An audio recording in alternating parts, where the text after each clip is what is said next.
Atsimenat, senais laikais buvo toks kisielius, tokiais briketais. Štai Latvija dar prekiauja, jį gamina Baltarusija. Ir laisvai prekiauja.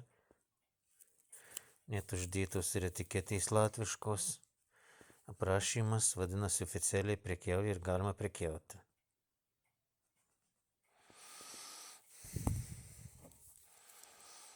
Štai tokius lauktuvės iš Rygos. Bruknių kisieliukas, iš to briketų išeina 1,5 litro kisieliuku ir aviečių kisieliukas.